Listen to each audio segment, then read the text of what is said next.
चीन र रुसलाई चारैतिरबाट घेरेको छ। दक्षिण कोरियामा पनि अमेरिकी सेना राखेको छ, जापानमा राखेको छ, नेपालमा अब एमसीसी ल्याइसक्यो। उता युक्रेनलाई आफ्नो चाहिँ थलो बनाउन खोजेको छ। तर त्यो कुरो अहिलेको उदीयमान चीन चुप लाएर बस्दैन। अमेरिकाको हाइकमले गर्दाखेरि विश्वयुद्ध भयो। अमेरिकाले मानव अधिकारको हवाला दिन्छ, तर रेड इन्डियनहरूलाई बाँदर जसरी थुनेर राखेको छ। उनीहरूले आधुनिक विकासको प्रतिस्पर्धामा जान दिँदैन, थुनेर राखेको छ। अनि संसारै उसले खाऊँ भन्ने चाहिँ गर्छ। रुस र अमेरिकालाई के थाहा छ भने सद्य बाघले भन्दा घाइते बाघले मान्छे मार्छ। घाइते बाघ त मर्नु र मार्नुको स्थितिमा जान्छ नि, कि मर्छ कि मार्छ। युक्रेन त घाइते भयो। त्यो घाइतेलाई चाहिँ नि रुस र चीनले त्यतिकै छोड्ला त? छोड्दैन। उनीहरूले खान्छ, एक दिन त खान्छ, जितेर छोड्छ। फर्सी कुहिएको चाहिँ मान्छेले देख्दैन रे, भित्रभित्रै कुहिन्छ। अमेरिका त भित्रभित्रै कुहिरहेको छ। र नेपाल चाहिँ असंलग्न, त्यो रुसको खेमा पनि नलाग्ने, चीनको खेमा पनि नलाग्ने असंलग्न परराष्ट्र नीति नेपालको। तर अब अहिले नेपाल अमेरिकाको खेमामा गयो। किनभने यहाँ त एमसीसी लागू गर्नु छ, अमेरिकालाई रिजाउनु छ। पृथ्वीनारायण शाहका पालादेखि यो राज्य दुई ढुङ्गा बिचको तरुल हो भने राजा महेन्द्रले, श्रीपाँच महेन्द्रले असंलग्न परराष्ट्र नीतिको अख्तियार गरेर धानेकोमा अहिले एमसीसीका कारणले गर्दाखेरि अहिलेको गणतन्त्र नेपाल अमेरिकाको शरणमा गयो। 5 पाण्डवहरू जुवामा हारे, केही पनि छैन उनीहरूको साथमा। यो द्रौपदीलाई लगेर चाहिँ जुवामा चाहिँ थाप्नुपर्छ खालमा भन्दाखेरि युधिष्ठिर जता सत्यवादी पनि जुवामा हार्यो। दुर्व्यसनको कारणले गर्दाखेरि युधिष्ठिर सत्यवादी युधिष्ठिर महारथ पनि किम कर्तव्य विपूर्ण भयो।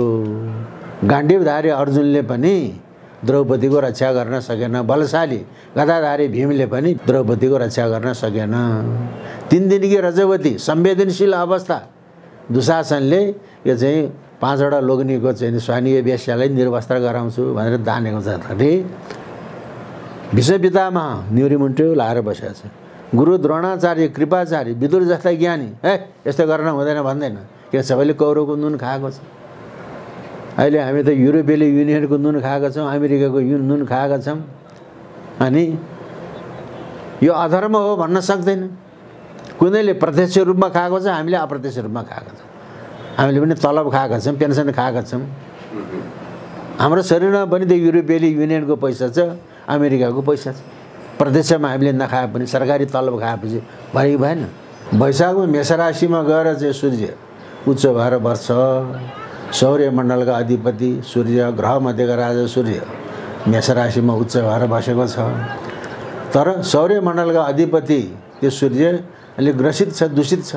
किनभने राहुको साथमा बसेको छ सूर्य। केतुको दृष्टि परेको छ।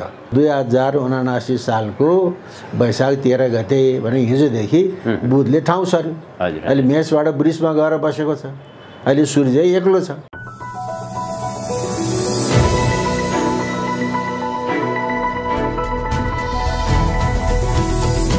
हिमाल अनलाइन टिभी। विश्वका शक्तिशाली राष्ट्रहरू अहिले किन युद्धतर्फ जाँदैछन्? युद्ध वास्तवमा के कारणले हुन्छ? प्रकृति र प्राणी जीवनकै अस्तित्व सङ्कटमा पार्ने आधुनिक हात हतियार मिसाइलहरू यी ठुला राष्ट्रहरूले किन निर्माण गर्छन्? अहिले विश्वमा देखिएको युद्धको सङ्केत के हो?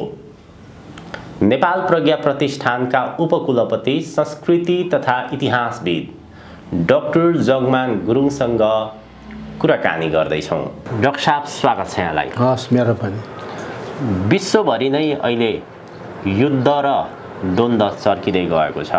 विश्वका शक्तिशाली राष्ट्रहरूले एउटा राष्ट्र नै, एउटा सहर नै अथवा यतिसम्मको कुरा आइरहेको छ कि पृथ्वीलाई नै ध्वस्त पार्न सक्ने आधुनिक हात हतियारहरू, मिसाइलहरू निर्माण गरिरहेका छन्, परीक्षण गरिरहेका छन्।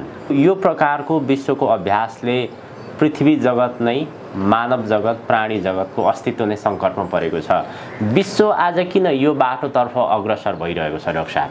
यो प्रकृतिमा आउने परिवर्तन, मानिसको मनोवृत्तिमा आउने परिवर्तन, मानिसको क्रियाकलापमा आउने परिवर्तन यो सबै ग्रहको स्थिति र परिस्थितिले हो। किनभने ग्रहको प्रशंसामा के भन्छ भने ग्रह राज्यम प्रयच्छन्ति ग्रह राज्यम हरन्ति च ग्रहैर्व्याप्तम् इदं सर्वं त्रैलोक्यं सचराचरम्। ग्रह राज्यम प्रयच्छन्ति, ग्रहले नै राज्य प्रदान गर्छ, ग्रहले नै राज्य हरण गर्छ। किनभने त्यो तीन त्रिलोक स्वर्ग मर्त्य पाताल यो चराचर जगत ग्रहले व्याप्त छ भनेको छ। तर अब विश्व शान्ति धमिलिँदैन, अब सङ्गलिने चाहिँ नै सङ्गलिने अवस्थामा छ। विगतको वर्षमा जस्तो विगतका वर्षहरूमा जस्तो अब दुःख हुँदैन, अलिअलि बाँकी छ अवशेष, त्यो पनि अब छिटै शान्त हुन्छ। किन त्यस्तो भयो त भन्दाखेरि गतका वर्षहरूमा बृहस्पतिले गति लिन सकेन। मैले पटक पटक यो कुरा भनेको छु। बृहस्पतिको अर्को नाम हो जीव। अब जीवन भनेको के हो त? जीवन भनेको त्यो जीवत्व। त्यो बृहस्पति कहिले मार्गी हुने, अगाडि बढ्ने, कहिले बग्री हुने, पछाडि सर्ने, कहिले शीघ्र हुने, छिटो छिटो दगुर्ने, कहिले निचो राशिमा जाने। त्यसो भएको हुनाले जीव भनेको बृहस्पति ग्रहले गति लिन नसकेको हुनाले, उसले धर्म छाडेको हुनाले यहाँ चाहिँ कोरोना महामारी फैलियो। अब चाहिँ मानिसको चाहिँ जीवत्व हरण भयो। तर अब यस्तो हुँदैन, किनभने 2078 सालको चैतको 26 गतेदेखि बृहस्पति मीन राशिमा आफ्नो राशिमा गएर बसेको छ। अबको अवस्था त्यस्तो हुँदैन। अनि फेरि गत वर्षको संवत्सरको नाम राक्षस नाम संवत्सर, भोगै राक्षसको थियो। तर अहिले 2078 सालको चैत 19 गते चैत र शुक्ल प्रतिपदादेखि राक्षस नाम संवत्सरको भोग अवधि सिद्धिएर नलनाम संवत्सर आएको छ। नलनाम संवत्सरले गर्दाखेरि अब जति पनि रोग व्याधि, मान्छेको जो शत्रुभाव, कटाक्ष भाव, त्यो बिस्तारै बिस्तारै निर्मूल हुँदै जान्छ। तर अब अहिले के भयो भन्दाखेरि वैशाख महिना अझै अलिकति शेष छ। वैशाखमा मेष राशिमा गएर चाहिँ सूर्य उच्च भएर बस्छ। सौर्यमण्डलका अधिपति सूर्य, ग्रह मध्येका राजा सूर्य मेष राशिमा उच्च भएर बसेको छ। तर सौर्यमण्डलका अधिपति त्यो सूर्य अलिक ग्रसित छ, दूषित छ। किनभने राहुको साथमा बसेको छ सूर्य, केतुको दृष्टि परेको छ। अहिलेको भूगोलले के भन्छ भन्दाखेरि चन्द्रमा र सूर्यमा पृथ्वीको छाया परेको हुनाले चन्द्रग्रहण सूर्यग्रहण लागेको हो भन्छ। पुरानो सिद्धान्त अनुसार राहुले ग्रास गरेको हुनाले चन्द्रग्रहण सूर्यग्रहण लागेको हो भन्छ। अहिले वैशाख महिनाभर राहुको साथमा सूर्य बसेको छ, त्यहाँ केतुको दृष्टि परेको छ। अनि सौर्यमण्डलका अधिपति सूर्य दूषित छ।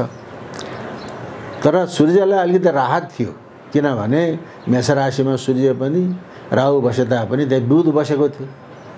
बुध ग्रह लौकिक ग्रह हो, शुभ ग्रहसँग बसे शुभ फल दिन्छ, अनि त्यहाँबाट अशुभ ग्रहसँग बस्यो भने अशुभ फल दिन्छ।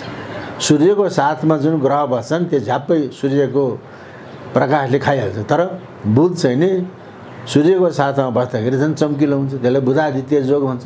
बुध र आदित्य सँगै बसेर त्यसलाई बुधादित्य योग। र बुधको कारणले गर्दाखेरि सूर्यलाई अलिकति राहत थियो। तर 2079 सालको वैशाख 13 गते भने हिजोदेखि बुधले ठाउँ सर्यो। अहिले मेषबाट वृषमा गएर बसेको छ।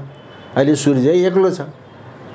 त्यो सूर्य एक्लो भएको हुनाले अहिलेको वातावरण हेर्नुहोस् त, पानी पर्न सक्दैन, घाम लागौँ घाम लाग्न सक्दैन, छ्याङ्ग उगारिएको छैन, दिन धमिलो चाहिँ छ, घन्याग्र चाहिँ गुन्डुङ्ग छ, विषम परिस्थिति छ।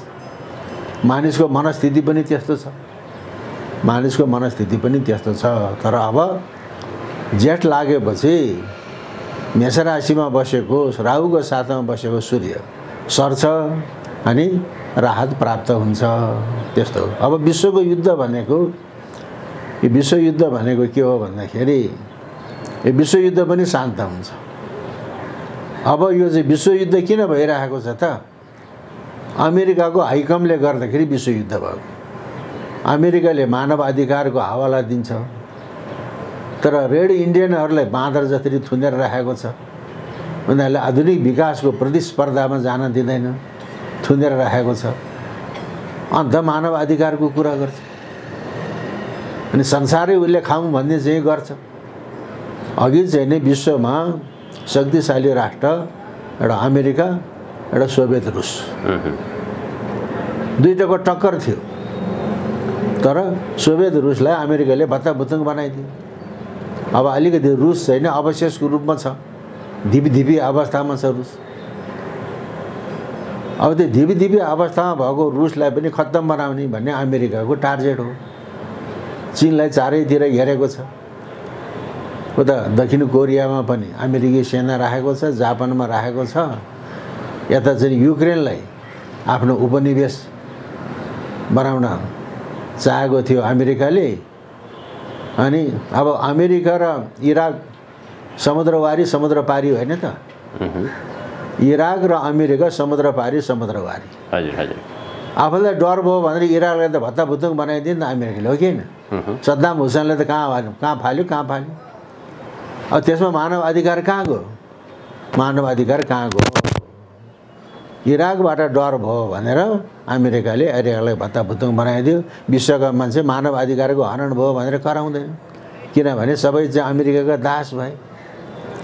र रुसलाई भत्ताभुत्तुङ पार्न खोजेको थियो, पार्न सकेन। सोभियत रुस भत्ताभुत्तुङ भयो भने अहिलेको रुस चाहिँ अवशेषको रूपमा रहेको छ।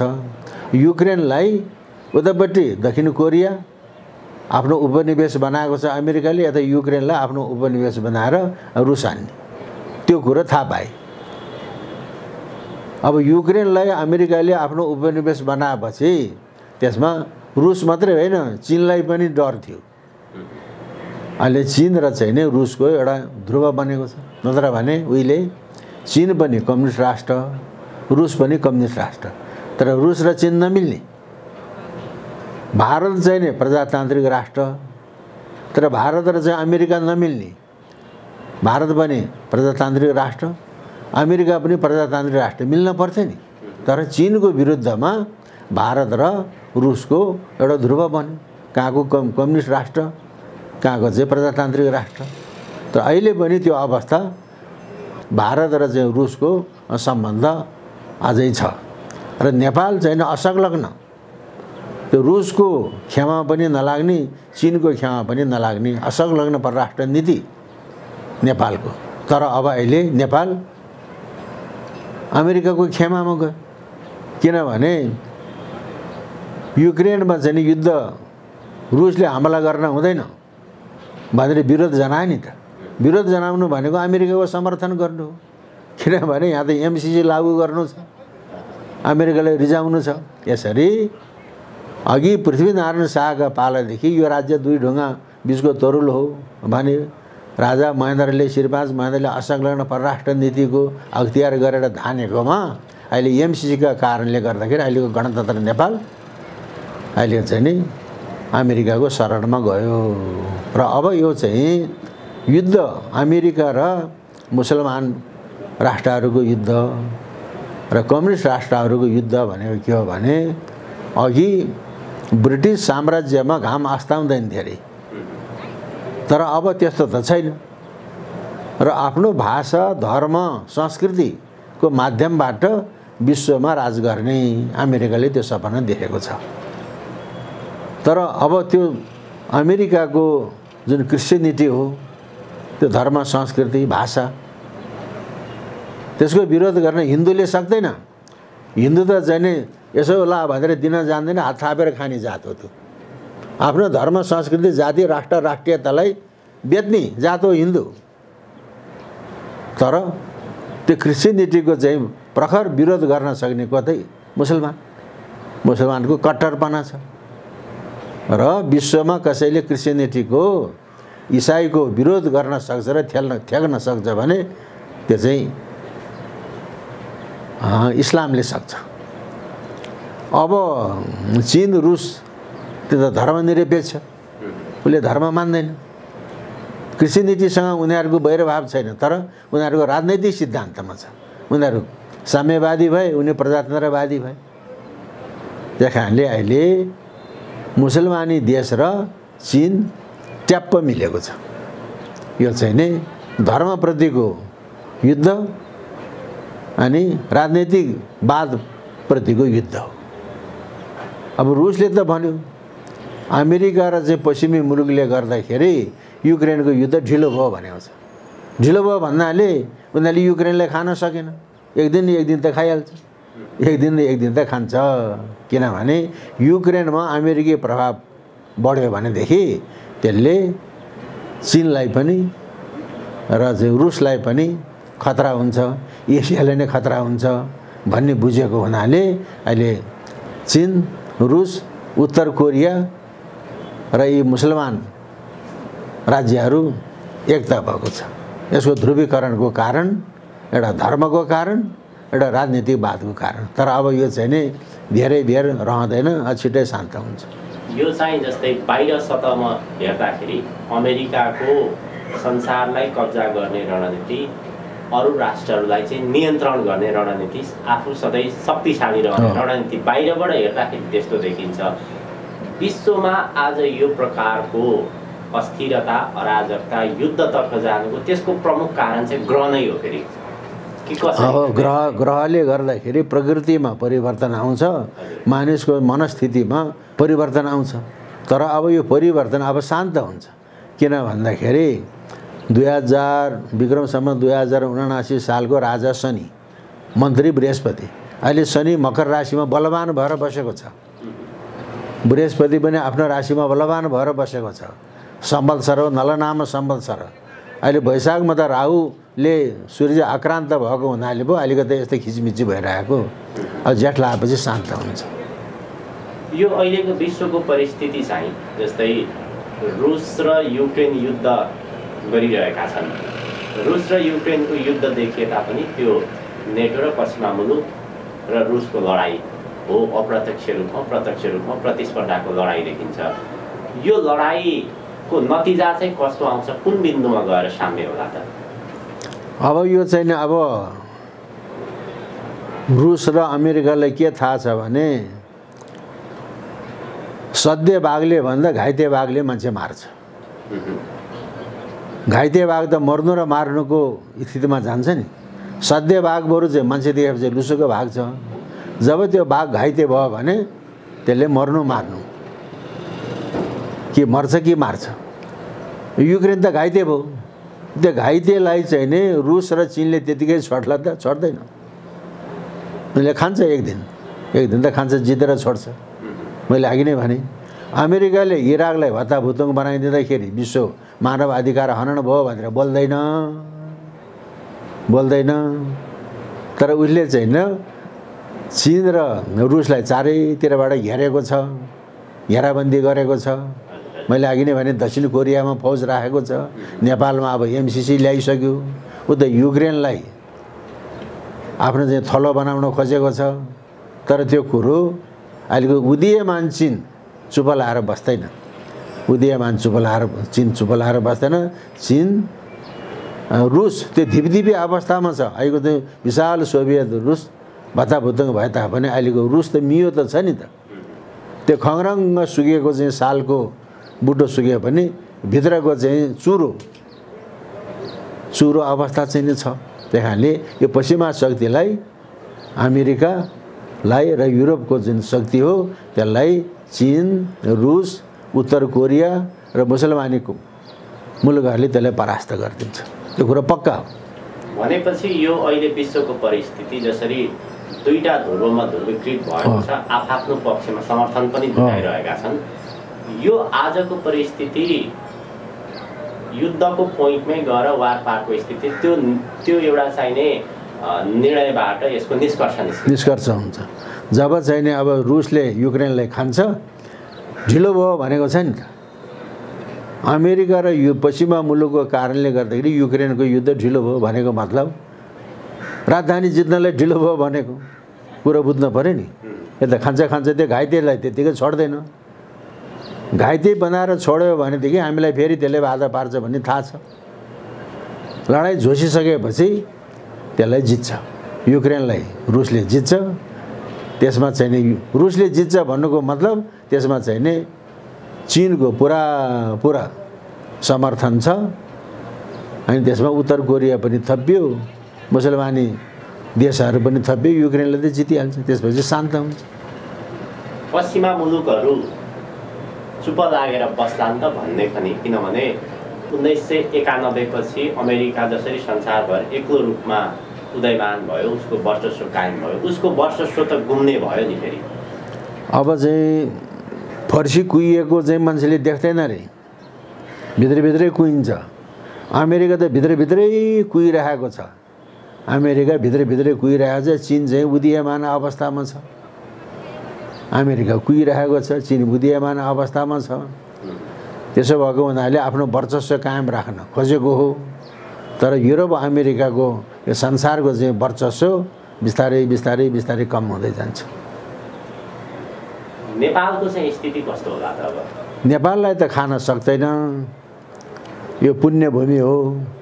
नेपाल पुण्यभूमि हो, नेपालीहरू पातकी हुन्, नेपालीहरू पातकी, यो पुण्यभूमि हो।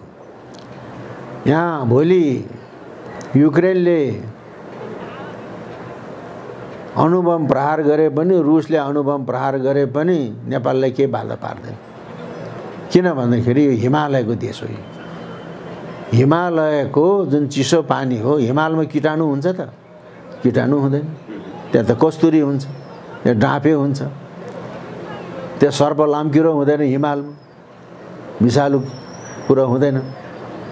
र हिमाली हावा बग्ने ठाउँ भएको हुनाले नेपालको हावापानीले विषलाई शोधन गर्न सक्छ।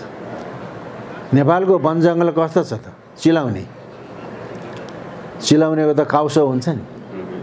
चिलाउनेको काउसो के को औषधि हो? एड्सको औषधि हो। त्यो एड्सको चाहिँ घाउमा चिलाउनेको चाहिँ काउसो, चिलाउनेको गेडा पिनेर लगाइदियो भने, खरी पिँडालुले दल्यो भनेदेखि त्यो एड्सको घाउ निको हुन्छ। चिलाउने छ त्यहाँ। अझ लाँकुरी, लाँकुरी भन्ने गाउँमा पाइन्छ। जस्तो हलो कसरी बनाउने, जुवा कसरी बनाउने, चिलाउनेको ठुटोको हलो बनाउने, मुसुरे कोटुसको हरिस बनाउने, जुवा चाहिँ नि लाँकुरीको बनाउने। किन भन्दाखेरि लाँकुरीको काठको जुवा बनायो भनेदेखि त्यसले त्यो गोरुको काँध धेरै पास्दैन, शीतलो हुन्छ। र एक ठाउँमा चाहिँ झम्म परेको ठुलो लाँकुरीको बोट छ भने लाँकुरीको पातहरू साना साना हुन्छ, त्यहाँ हावा चल्यो भने फेरि फेरि फेरि फेरि फेरि फेरि हुन्छ। हाम्रो गाउँमा त ठुल्ठुलो लाँकुरीका बोटाहरू थिए, अहिले सबै ढालिदियो मान्छेको चेतना नभएपछि। कोही आफै पनि ढल्यो। एक ठाउँमा लाँकुरीको चाहिँ बोट, ठुलो बोट छ र हावा चलेको छ, त्यहाँको वरिपरि शीतलो हुन्छ भन्ने अवधारणा छ। चिलाउनेको ठुटोको हलो बनाउने, मुसुरे कोटुसको हरिस बनाउने, अनि लाँकुरीको चाहिँ जुवा बनाउने। त्यस्तै गाउँघरतिर एउटा पिँढीको डिलामा बसिरहेको, आँगनको डिलामा बसिरहेको, हिँडुल गर्न सक्दैन भने त्यो चिलाउनेको चाहिँ नि बुटोको हावा त्यतिकै ल्याउँछ, लाँकुरीको हावा त्यतिकै ल्याउँछ। एउटा थाक्ने भन्ने हुन्छ गाउँघरतिर, त्यो विष रहेछ त्यो। किनभने गाई भैँसीले नचिनिकन थाक्नेको चाहिँ घाँस खाइदियो भने त्यसलाई लाग्छ। थाक्ने खाएर लायो भने त्यसलाई के खुवाउने? सिन्कीको झोल खुवाइदिने। सिन्की त अमिलो हो, त्यो एसिड हो। अनि लुतोले पत्रकै कुहिएको छ। लुतोले, लुतो त अगतिलो ठाउँमा आउँछ, गुप्ताङ्ग वरिपरि कासमा आउँछ, अण्डकोषको वरिपरि आउँछ। त्यसमा अनि थाङ्नेको पिपिरो ल्याएर मजाले मिच्यो, त्यसको चाहिँ झोल लगाइदिएपछि आइएर उच्छु भन्छ, त्यसले सहनै नसक्ने उफर वापर। त्यसको भोलिपल्ट धेरै निको हुन्छ। त्यस्तो किसिमको चाहिँ नि जडीबुडीको हावा आँगनको डिलामा बसेर पनि त्यसले पाउँछ, पिँढीको डिलामा बसेर पनि चाहिँ पाउँछ। अहिले नेपालीहरू त के भयो भन्दाखेरि ठेला मकै र मोही खान छोडेर, चाउचाउ खान छोडेर चाउचाउ खान थालेपछि पो रोगी भए। कोदोको ढेँडो रोटी खान छोडेर चाहिँ पिज्जा खान थालेपछि पो रोगी भयो त। नत्र भनेदेखि त यहाँको हावापानी, यहाँको चाहिँ औषधि। अहिले हामी चाहिँ नि गाईको गोबरले मलेको खेतको धानको भात खान छोडेर युरिया खान थाल्छ। म त दुध खान्छु भनेको छ, गाईको दुध खान्छु भनेपछि त गाईको दुध हो त्यो। अहिलेको गाईको जर्सी गाई भने के गाई भने त्यसको जुरो हुन्छ, भैँसीको जुरो हुन्छ, भैँसीको जुरो हुँदैन, गाईको जुरो हुन्छ। अहिलेका जति पनि गाई छन् त्यो त भैँसीबाट क्रस ब्रिड गराएको। भैँसीले धेरै दुध दिन्छ, गाईले थोरै दुध दिन्छ। तर एक बाटी भैँसीको दुधमा जुन ताकत छ एक माना गाईको दुधमा त्यो तागत हुन्छ। गाईको जुरोले के काम गर्छ त भने सौर्य ऊर्जालाई आकर्षण गरेर आफ्नो शरीरभरि फिजाउँछ। त्यही गाईको मल पनि पवित्र, मूत्र पनि पवित्र, दुध पनि पवित्र, मासु पनि पवित्र। अघि वैदिक कालमा त आर्यहरूले पनि गोमांस भक्षण गर्थे। पछि भगवान् कृष्णको पालादेखि नमो ब्रह्मण्य देवाय गो ब्राह्मण हिताय गाईलाई मास्न हुँदैन। जनकलाल शर्मा पुरातत्व विभागको अनुसन्धान अधिकृत अहिले अनुसन्धान एउटा गरेर जनआस्था भन्ने पत्रिकामा एउटा लेख लेखेको छ। कम्तीमा पनि महाभारत कालसम्म गाईको मासु आर्यहरूको आहार थियो भनेको छ। जनकलाल शर्मा त बाहुन हो, ऊ त क्रिस्चियन होइन, ऊ त कट्टर बाहुन भनेपछि गाईको मल पनि पवित्र, मूत्र पनि पवित्र, दुध पनि पवित्र, मासु पनि पवित्र। अब गाईको गोबरले मलेको चाहिँ नि धानको चामल त्यो अक्षता हो। अहिलेको युरियाको चाहिँ चामल त्यो विष हो। भने अक्षता भनेको के हो त? क्षत भनेको नाश भएर जाने, अक्षत भनेको नाश नहुने। नाश नभएको चाहिँ गुण भएको हुनाले त्यो चामललाई अक्षता भयो। मान्छेले खान्जेल चामल भयो, देवता र पितृलाई चढाउने बेला त्यो अक्षता भयो। हे भगवान् प्राणेश्वर भनेर हामी निधारमा लगाउँछौँ, त्यो अवस्था त छैन। अहिले हामीले भन्ने हो भने भैँसीको गोबरले मलेको धान खेतमा उब्जाएको धान र गाईको गोबरले मलेको धानको चामलको चाहिँ त्यो प्रोटिन जाँचौँ त, कुन इफेक्टिभ हुन्छ, कुन कस्तो हुन्छ, त्यसरी हामीले बुझ्नुपर्छ। त्यही कारणले अहिले चाहिँ गाई जति सबै क्रस ब्रिड भए, त्यो भैँसीको दुध हो त्यो। त्यसो भएर चाहिँ नेपालीहरूले दुःख पाएको कारण थियो। डाक्टर साहब, यो निकै महत्त्वपूर्ण ज्ञानको विषयमा यहाँले आफ्नो विचार प्रस्तुत गर्दै हुनुहुन्थ्यो, जानकारी दिँदै हुनुहुन्थ्यो। हामी विश्वको परिस्थितिलाई हेरेर त्यसमा नेपाललाई कस्तो प्रकारको असर गर्ला भन्ने विषयमा चिन्तन गरिरहेका थियौँ। नेपाल आफैमा एउटा पवित्र भूमि हो, ज्ञान भूमि हो, तपभूमि हो। यहाँ चाहिँ सयौँ प्रकारका जडीबुटीहरू छन्, त्यो यथार्थ विषय भयो। तर नेपाल आज जसरी अमेरिकाको पक्षमा उभिएको छ, एमसिसी अनुमोदन भएको छ, अमेरिकाले दक्षिण कोरिया, जापान लगायतका विभिन्न मुलुकहरूमा अमेरिकन सेनाहरू राखेको छ। त्यसै गरी एमसिसी अनुमोदन भइसकेपछि अमेरिकाले आफ्नो सक्रियता बढाएको छ। यहाँ पनि चीनलाई घेर्नको लागि त्यो प्रकारको अमेरिकाले काम अगाडि बढाइरहेको छ भनेर भनिन्छ। यो स्थितिमा चाहिँ अहिले चिन्ता र चिन्तनको विषय भनेको नेपाल कतै युक्रेन त बन्ने होइन, यो प्रकारको एउटा चिन्ता छ। यतातिर मानौ न यो परिस्थिति आयो भने त चीनले प्रतिकार गर्छ, त्यो चीनले प्रतिकार गर्दाखेरि त नेपाललाई समस्या पर्ने हो। यहाँ पनि 2-4वटा मिसाइलहरू त खस्ने भयो, देश त ध्वस्त हुने भयो। यो प्रकारको चिन्ता र चिन्तन छ नि डाक्टर साहब। अब नेपालीले दुःख पाउन पुगेको छैन, योभन्दा बढ्ता दुःख पाउनुपर्छ। दुःख पाउनु त पुगेकै छैन। शारीरिक रूपमा मानसिक रूपमा दुःख पाउन पुगेकै छैन। अब श्रीतिन महाराज चन्द्र शमशेरले फर्पिङमा चन्द्रज्योति नामको विद्युत उत्पादन गर्दा जापान अँधेरै थियो, जापानमा विद्युत थिएन। र हामीले कुनै पनि व्यवस्था, कुनै पनि व्यक्तिको निन्दा मात्रै गर्न हुँदैन। पञ्चायत कालमा चीनले अब नवलपरासीको गैँडाकोटमा भ्रिकुटी कागज कारखाना बनाइदियो। अहिले विश्वमा चाहिँ नि उद्योग धन्दा उद्यमशील राष्ट्र जापान, नेपालको भ्रिकुटी कागज कारखानामा तयार भएको कागजले अनि जापानको चाहिँ नोट छाप्ने, कस्तो उन्नतशील अवस्था होला। अब त्यस्तो किसिमको चाहिँ नि हो। र अब नेपालीले दुःख पाउन अझै पुगेको छैन। किनभने जापान कसरी जागेर आयो, हिरोसिमा र नागासाकीमा एटम बम पड्काएर भत्ता भुतुङ बनाएपछि अनि ओहो भनेर अहिले विश्व व्यापारमा, विश्व बजारमा जापान 1 नम्बरको छ। अमेरिकी बजारमा चीन र जापानको सामान बिक्री हुन्छ। त्यस्तै नेपालीले दुःख पाउन पुगेको छैन, बेसरी दुःख पाउनुपर्छ। अनि बल्ल अनि बल्ल चाहिँ नि नेपालीहरूमा चेतना आउँछ, ओहो भन्ने चेतना आउँछ। तर नेपाललाई मैले अघि नै भने नेपालीहरू पातकी हुन्, यो नेपाल पुण्य भूमि हो, यसलाई भारतले पनि खान सक्दैन, चीनले पनि खान सक्दैन, अमेरिकाले पनि खान सक्दैन।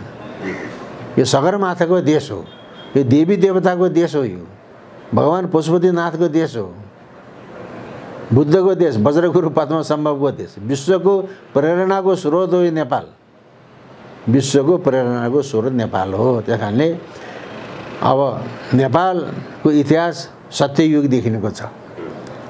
हिमवत्खण्ड पुराणमा के भन्छ? कृते सत्यवती ज्ञेय, त्रेतायम तपोवती, द्वापरे मुक्ति सोपान, कलौ नेपालिका पुरी। 4 जुगको चाहिँ 4वटा नाम छ। अमेरिका जन्मेको कति भयो? 600 वर्ष पनि भएको छैन। अब स्वयम्भू सत्ययुगको कुरो छ। स्वयम्भूमा बौद्धनाथ वज्रगुरु पद्मसम्भव 8औं शताब्दीको उसको पूर्व जन्मको कुरो छ। त्यहाँ यस्ता देवी देवताहरूले धानेर राखेको। तर अब हामी हु इज हु भन्ने प्रोफाइल पनि छैन नेपालमा। कुन विषयको ज्ञाता को हो भन्ने पनि थाहा छैन। हाम्रा तीर्थ व्रतहरू, मठ मन्दिरहरू के हुन् त भन्ने त्यसको अवस्था पनि केही पनि थाहा छैन। अब प्लग पनि बिग्रेको छ भनेदेखि त्यहाँ टुपिन लगाएर जोडेर बत्ती बल्छ? बल्दैन। प्लग ठिक छ, टुपिनको तार चुडिएको छ भने बत्ती बल्छ? प्लग पनि ठिक हुनु पर्यो, टुपिन पनि ठिक हुनु पर्यो। त्यस्तै हाम्रा मठ मन्दिरहरूको गतिविधि अवस्था के छ त? राम्रो छैन, राम्रो चाहिँ छैन।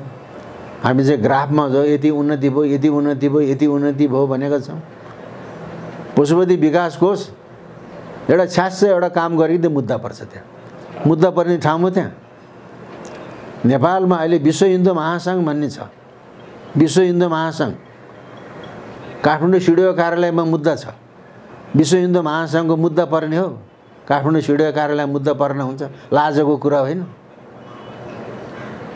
यहाँ विश्वका भारतबाट पनि आए, पाकिस्तानबाट पनि आए, विदेशबाट पनि आए प्रतिनिधिहरू। यहाँ विश्व सम्मेलन भयो। विदेशी प्रतिनिधिहरूलाई चाहिँ लम्की झम्की स्टेजमा गएर लम्की झम्की गरेर हातपात गर्न खोज्छ। नेपालको इज्जत गयो कि गएन?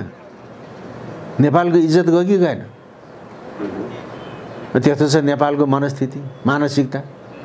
त्यस कारणले हामीले देवी देवता चिन्न सकेका छैनौँ, कुलदेवता पितृ चिन्न सकेका छैनौँ। मैले पटक पटक भनेको छु, किरातेश्वर भनेको विश्वमा कहीँ छ? शिवलिङ्ग मृगस्थलीमा छ किरातेश्वर, त्यो त ढल्किएर बसेको छ। त्यसलाई सजाउनु पर्छ भनेर भन्छु, हाम्रो कुरा कसले माने? कोटिलिङ्गेश्वर एउटा शिवलिङ्गको दर्शन गर्नाले कोटि करोड शिवलिङ्गको दर्शन गरेको फल पाइन्छ। कोटेश्वर ढल्केको अवस्थामा छ त्यहाँ। अब अहिले हामीले, मैले पटक पटक भनेको छु, पाशुपत क्षेत्रमा एउटा देवता हरायो, एउटा देवता हरायो भने कराउँदैछु। त्यो पशुपति विकास कोषले खोज्दैन। लिच्छवी कालको अभिलेखमा के भन्छ भन्दाखेरि बागमतीको पूर्वी किनारामा भगवान वज्रेश्वर मण्डली भनेको छ। त्यो वज्रेश्वर मण्डली भनेको कहाँ हो त? वज्र भनेको त यो भूमिलाई स्थिर गराउने हो नि, स्थिर गराउने वज्रेश्वर मण्डली। अनि त्यो वज्रेश्वर मण्डली कहाँ हो भनेर मैले अनुमान गरेको छु, जसलाई अहिले चाहिँ नि विश्वरूपा भनेर भन्छन्। त्यो ठाउँ हो वज्रेश्वर, भगवान वज्रेश्वर मण्डली। त्यहाँ चाहिँ श्रीयन्त्र छ, यहाँ श्रीयन्त्र छ, तर बडो दुर्दशाको अवस्थामा छ त्यो श्रीयन्त्र। त्यसको संरक्षण गर्नुपर्छ, सम्वर्धन गर्नुपर्छ भनेर म चिच्याइ छु।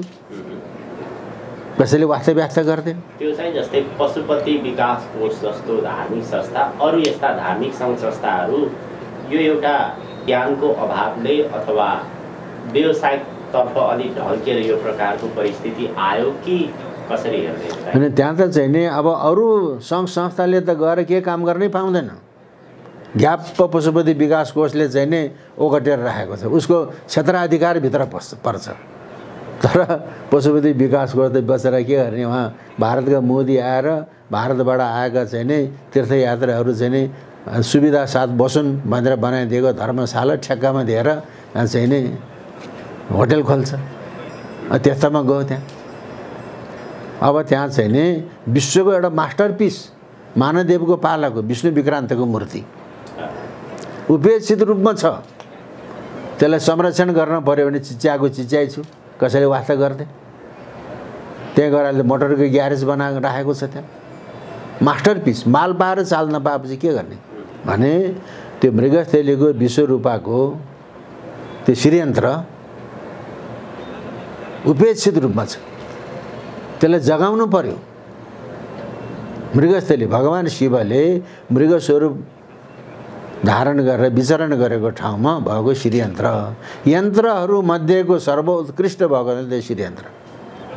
ती श्रीयन्त्रको बिचमा एउटा चाहिँ बिन्दु हुन्छ, त्यो डट। अहिले संसार त डटकममा चलेको छ नि त। विश्वको डटै त्यही हो, विश्वको डटै त्यही हो भनेपछि त हाम्रो त अहिले प्लग पनि बिग्रेको छ, टुपिन पनि बिग्रेको छ, तार चुँडेको छ, सिमको फ्युज गएको छ, माथि सिम जलेको छ, अनि कहाँबाट बत्ती बल्छ त? त्यस कारणले अब हु इज हु भन्ने प्रोफाइल चाहियो। यो विषयको विशेषज्ञ को हो त? अहिले त राजनीतिको भागभण्डामा काम गर्छ। योग्यम योग्याय योजयत, योग्य व्यक्तिले योग्य ठाउँमा लगेर राख्ने, यो ठाउँ के हो त कसो हो भन्ने बारेमा छलफल गर्ने। अहिले त राजनीतिक दलगत कोटामा चाहिँ नि नियुक्ति गर्छ, अनि कहाँबाट हुन्छ त? त्यो हुँदैन। त्यस कारणले यो पशुपतिनाथको देश हो। पशुपतिनाथ, पशुलाई मान्छे जीव बनाउने, पशुपतिको अर्थ पशु, पशु भनेको जडभाव, पशुलाई जीव बनाउने पशुको नाथ हो। अनि मैले पटक पटक भन्ने गरेको छु, यो विश्वको नाथ काशीमा हुनुहुन्छ, काशी विश्वनाथ। तर त्यो भौतिक जगतको नाथ हो। भौतिक जगतमा भौतिक देहमा प्राण हुन्छ, प्राण हुँदैन, त्यो शरीर मात्रै हो। भगवान पशुपतिनाथ भनेको समस्त जीवको नाथ हो। जीव भनेको चेतना, तर जीव मात्रै भएर भएन, देह हुनु पर्यो। देह मात्रै भएर भएन, चेतना हुनु पर्यो। जसलाई देह र देही, यो देह भयो, देहभित्र रहेको जुन चेतना त्यो देही भने। काशी विश्वनाथ भनेको देह, पशुपतिनाथ भनेको देही। देह र देहीको चाहिँ नि सम्बन्ध छ। त्यही कारणले यो नेपाललाई भारतले पनि खान सक्दैन। जसले खान खोज्छ त्यो नाश हुन्छ। अब यो नेपालको सन्दर्भमा नेपाल के कारणले अहिले बिग्रिएको छ, के कारणले अस्थिर भएको छ, यसको गहिराईको विषयमा पनि यहाँले जानकारी गराउनु भयो। यो गहिराईको विषयमा त मैले पटक पटक पहिले भने भएको छ। जस्तो अब चाहिँ नि 5 पाण्डवहरू जुवामा हारे, केही पनि छैन उनीहरूको साथमा।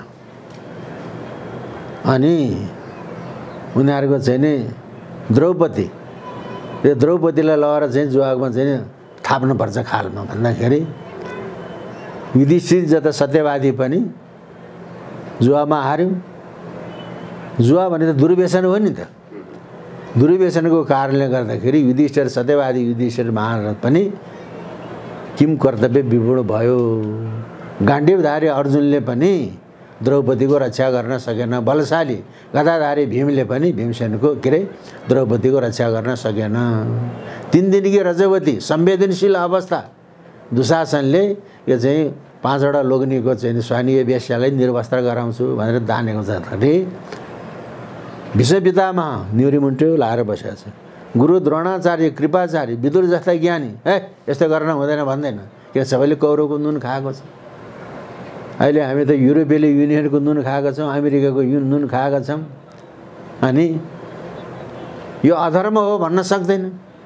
कुनैले प्रत्यक्ष रूपमा खाएको छ, हामीले अप्रत्यक्ष रूपमा खाएका छौँ। हामीले पनि तलब खाएका छौँ, पेन्सन खाएका छौँ। हाम्रो शरीरमा पनि त युरोपियन युनियनको पैसा छ, अमेरिकाको पैसा छ। प्रत्यक्षमा हामीले नखाए पनि सरकारी तलब खाएपछि भयो भएन। त्यो कारणले हामी निरीह भएको। तर भारतको लोगो के छ? नारा सत्यमेव जयते। त्यो सत्यको जय कसरी हुन्छ त्यहाँ लेखेको छ। त मैले के भन्छु भन्दाखेरि सत्यम सत्येन विजयते, सत्यतापूर्वक सत्यको जय हुन्छ भनेको छ। भारतले सत्यमेव जयते भन्छ भने नेपालले सत्यम सत्येन विजयते, यो नेपालको नारा हुनुपर्छ। सत्यमा अडियो भने सत्यको जय हुन्छ भनेको छ। अहिले त यहाँ के छ भन्दाखेरि हाम्रो गाउँमा मेरो वंशको नाताले बाजे, विद्याको नाताले गुरु 106 वर्षमा पोहोर बित्नुभयो लालबहादुर गुरुङ। उहाँको हातमा एउटा चाहिँ हस्तलिखित वंशावली छ। त्यो हस्तलिखित वंशावली राजेन्द्र विक्रम शाहको पालामा लेखिएको रहेछ, धेरै पुरानो पनि होइन। राजेन्द्र विक्रम शाहको पालामा लेखिएको भन्ने कसरी बुझिन्छ भने माथिको चाहिँ मसिरा अक्षर चाहिँ उही छ, तर तलपट्टि सुरेन्द्र साई भनेर अर्कै मसी अर्कै अक्षरले लेख्छ। त्यसमा बडो गजबको कुरो लेखेको त्यहाँ के भन्छ भन्दाखेरि अथवा अब अहिले हामीले कलियुगीय प्रथम चरण भन्छौँ नि, अहिले सङ्कल्प गर्दाखेरि प्रथम चरण, द्वितीय चरण, तृतीय चरण, चतुर्थ चरण, तर त्यसमा चरण भन्दैन, पाउ भन्छ। त्यहाँ पहिलो पाउ, दोस्रो पाउ, तेस्रो पाउ, चौथो पाउ भन्छ। प्रथम चरणको चाहिँ लक्षण के हुन्छ त भने जस्तै त्यहाँ रङ्ग पाउको लक्षण, चारै पाउको लक्षण देखाएको छ। प्रथम रङ्ग पाउमा के हुन्छ अरे सबै मान्छे लाज पचाएर सबै रसरङ्गमा लाग्छ भनेको छ। लाजै पचाएर रसरङ्गमा लाग्छ। अनि हिन्दीमा पनि लेख्छ त्यहाँ वाद का विवाद और विवाद का बात बनाउँथे अरे। वाद का विवाद अर्काको हो कुरोलाई पनि होइन कुरो बनाउने, आफ्नो होइन कुरोलाई हो कुरो बनाउने। अहिले त्यतै त भइरहेछ, सबै रसरङ्गमा लाग्छन्। अनि दोस्रो भङ्ग पाउ, त्यसमा कुनै नीति नियम हुँदैन, सबै भङ्ग हुन्छ। यस माल मेरा भन्न नमिले, यो मेरो चाहिँ सामान हो भन्न पाइँदैन। धनीकै अगाडि लुटेर खाइहाल्छ। स्त्री मेरा भन्न नमिले, मेरो यो पत्नी हो भन्न नमिले। श्रीमानलाई चाहिँ पातो कसेर टन्काएर बाँधेर श्रीमानकै सामुन्ने श्रीमतीकोलाई बलात्कार गर्ने, स्त्री मेरा भन्न नमिले। अनि बाबै धुते पुताई, पुताई धुते बाबै, गुरु धुते चेला, चेला धुते गुरु रे।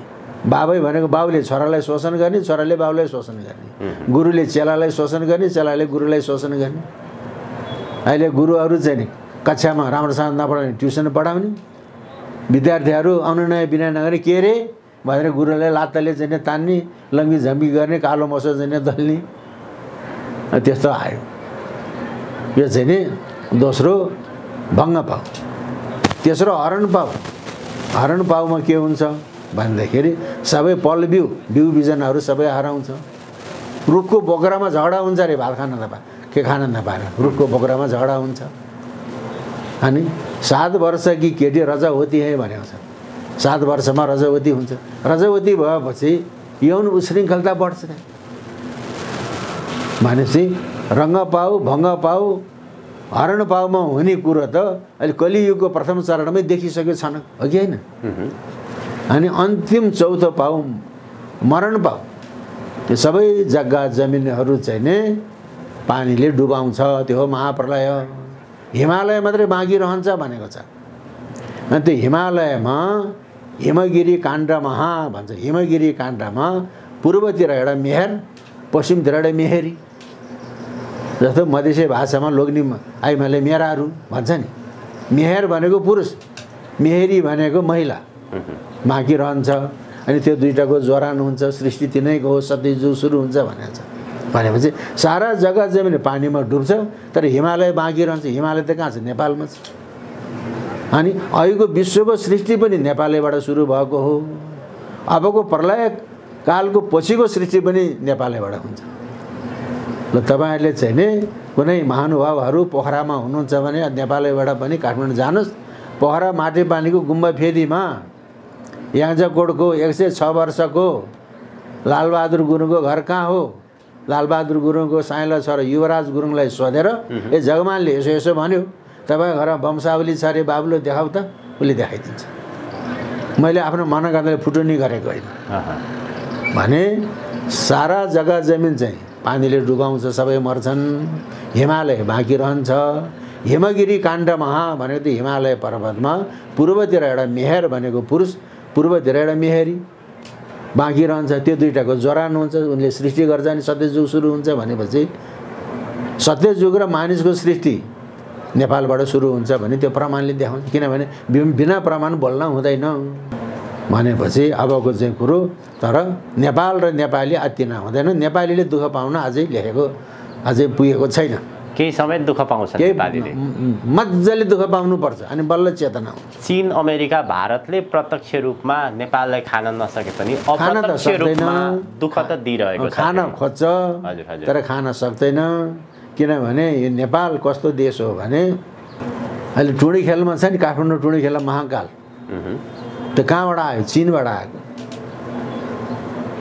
कुरुक्षेत्रमा महाभारतको युद्ध भयो, त्यो युद्ध हेर्नलाई चीनबाट महाचीनबाट महाकाल आउँदैछ यो दिनमा, यो दिन यो समय, त्यसको रुट पत्ता लगायो, त्यसको स्पिड पत्ता लगायो यहाँको ज्योतिषहरूले तान्त्रिकहरूले। ओहो चीनको चाहिँ महाचीनबाट आएको त्यो महाकाललाई हाम्रो देशमा राख्नुपर्छ भनेर त्यसको रुट पत्ता लगाए अनि त्यो समय त्यसको गति स्पिड पत्ता लगाएर तल पहिले पहिले हामीले के सुन्थ्यौँ भने रुससँग र अमेरिकासँग स्पाईको प्लेनलाई तल सुट्ट खिच्न सक्ने यन्त्र हुन्छ अरे, माथि चाहिँ उहीँ आयो तल यन्त्र स्थापना गरेको छ, सुट्ट आकर्षण गर्ने त्यस्तो यन्त्र छ अरे भनेर सुन्थ्यौँ। हवा होइन भयो केटाकेटीमा सुनेको कुरा।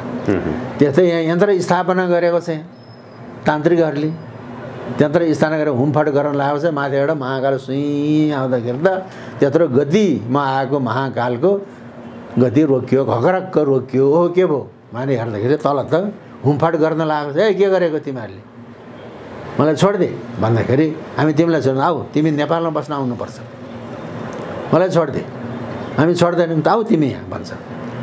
म त कुरुक्षेत्रको महाभारतको युद्ध हेर्न आएको, मलाई छोड भन्दाखेरि तिमीलाई हामी छोड्दैनौँ, तिमी यहाँ नेपालमा आएर बस्नुपर्छ भन्दाखेरि उसले के भन्यो, ल म नेपालमा आएर बस्छु, महाचीनबाट कुरुक्षेत्रको युद्ध हेर्ने रहर गरेर आएँ, मलाई छोडिदेऊ, अनि कुरुक्षेत्रको युद्ध हेरेर आएपछि म यहाँ आउँछु भने। अहिलेका मान्छे त बेमान त होइन, एकाली भएको छ, दुवाली भएको छ, तिनै तिसरी भएको छ, बाँधेपछि छोडिदियो अनि यहाँ आएर बसे भनेको। महाचीनको महाकाललाई पनि, महाचीनको वज्रवीर महाकाल, त्यो महाकाल पनि वज्रवीर महाकाल, त्यसलाई पनि यहाँ राखेपछि चीनलाई पनि तहलाई लाएन नेपालले। त्यसपछि हाम्रो बिस्केट जात्रा, विश्वमा कहीँ पनि नभएको बिस्केट जात्रा, नयाँ विश्वको संरचनाको लागि, विश्व विजयको लागि, विश्व शान्तिको लागि जुन जात्राको चाहिँ आयोजना गर्ने त्यो बिस्केट जात्रा। बिस्केट भनेको विश्वकेतु, विश्वकेतु भनेको विश्वध्वज। अनि काशी विश्वनाथ यहाँ आउनुभएको रहेछ, यहाँका तान्त्रिकहरूले थाहा पाए, ओहो काशी विश्वनाथलाई यहाँ राख्नुपर्छ भने पछ्याए। विश्वनाथलाई थाहा भयो, ओहो यिनीहरूले मलाई पछ्याउन थाल्यो भनेर भाग्न थाल्यो। अनि अन्तर ध्यान हुन्छ भनेर शुद्ध भुइँभित्र पस्दाखेरि टाउको मात्रै माथि हुँदै स्वाट्टै यहाँ तान्त्रिकहरूले काटेर राखे। अहिले भक्तपुरको तौमडी टोल त्यत्रो भव्य छ मन्दिर, त्यहाँ मूर्ति छैन।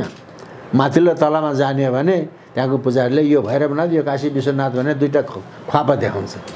उहाँ त शरीर मात्रै पो छ त, शिर त काशी विश्वनाथको शिर त भक्तपुरको तौमडी टोलको भैरवको मन्दिरमा छ।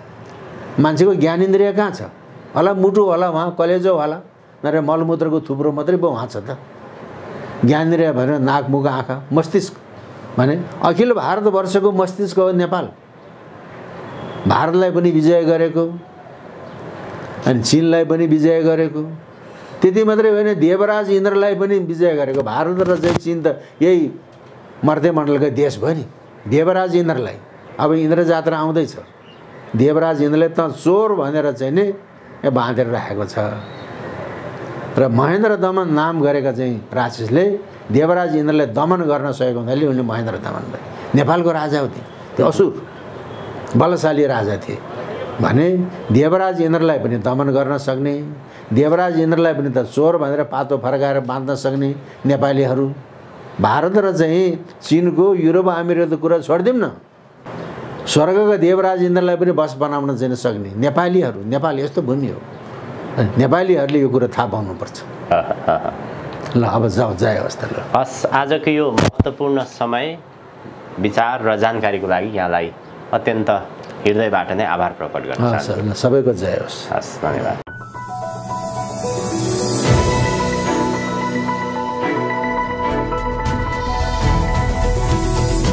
हिमाल अनलाइन टिभी।